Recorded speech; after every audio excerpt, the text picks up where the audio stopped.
Earlier this week, there were some early screenings of Gladiator 2 for various media outlets and reporters, where they were able to watch the film in its entirety and provide the wider public and mainstream audiences with some initial reviews and feedback about all the things they loved and enjoyed about Gladiator 2 and some shortcomings as well.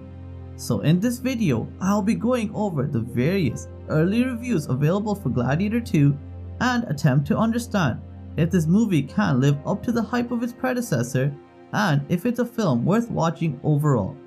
I will try my best to keep this review as spoiler free as possible, but some minor details may get shared throughout the video. But before we begin, don't forget, if you love anything to do with historical movies and historical TV shows, then subscribe to my channel History Spark. So firstly, I think the big question that everyone will have on their mind and want answered: is Gladiator 2 a good film, and is it worth watching, and is it worth the price of a cinema ticket? And the answer so far based on these early reviews seems to be a resounding yes, with reviewers stating that this film is amazing and has great cinematography, acting, set pieces, and most importantly, epic gladiatorial battles. This viewpoint is really highlighted when you consider some of the Twitter and social media posts already available for Gladiator 2, with popular YouTuber Matt Ramos going as far as to say that Gladiator 2 is for sure the best film of 2024, but also just one of the best films of all time. So definitely some high praise there from someone that really knows a lot about cinema and movies in general. This sentiment was also echoed by Hollywood producer Simon Mates, who stated that Gladiator 2 is Ridley Scott back on form, producing a historical epic which seems to have nailed all aspects necessary to create a top-tier historical film. So I definitely think it's great to see that early reviewers all agree that Ridley Scott has not been performing well in the historical world, with his latest few forays into historical films being poorly received by both audiences and viewers alike. So I'm glad to see that Gladiator 2 seems to be more reminiscent of a Gladiator tier historical epic rather than a Napoleon-style dud. But I have been able to find a number of reviews across Twitter and other social media platforms that can all confirm that Gladiator 2 is going to be the best historical film of 2024 and is definitely a film that will be worth the wait and all the hype it has garnered so far. But how about the acting department? Was there any performance in the film that really stuck out to reviewers, and were there any actors who they thought dropped the ball in this movie? And based off what I've been able to research, it seems that Paul Mescal is the breakout performance of Gladiator 2, with all reviews highlighting just how great he was in his role and that he did an amazing job of being the central character of this historical epic.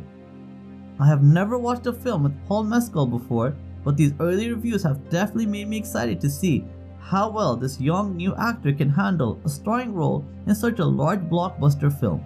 There was also a lot of high praise for Denzel Washington's performance, which should come as a surprise to no one. I don't think I've ever watched a film where Denzel gave a bad performance, and I didn't think Gladiator 2 would be an exception to that rule. But it is good to see that he has brought his A game for Gladiator 2, as some early reviews have even been argued that Denzel has given an Oscar-worthy performance here. So definitely some high praise for Denzel and Paul Mescal across majority of the reviews. But the praise did not seem to be as high for Pedro Pascal and Joseph Quinn, with no reviewer outright criticizing their performances, but no one was also shouting to the moon or calling out their performance as anything extraordinary or spectacular as well. But overall, it seems that Gladiator 2 is a very well acted film and audiences will be more than satisfied with this A-star cast. The only slightly negative comment I've seen about Gladiator 2 so far is that the film is not as emotionally driven as Gladiator, and it lacks the emotional punch that the original film had.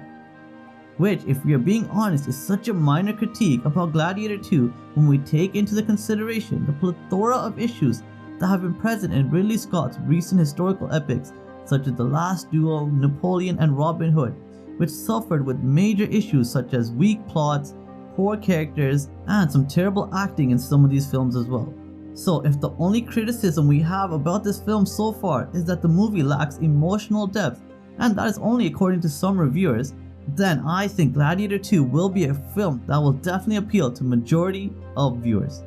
Gladiator 2 seems set to reinvigorate audiences' love for historical epics once again, much like its predecessor did over 20 years ago, with all reviews agreeing that the film has great acting, brilliant cinematography, and overall great production quality and design, and a well-paced and an engaging storyline as well. So I for one am glad to read all these extremely positive early reviews for Gladiator 2, and I can't wait to watch this film when it gets released to cinemas in the UK on November 15th and in the US on November 22nd.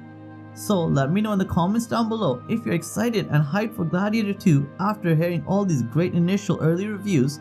and if you're planning to watch this film in cinema when it gets released.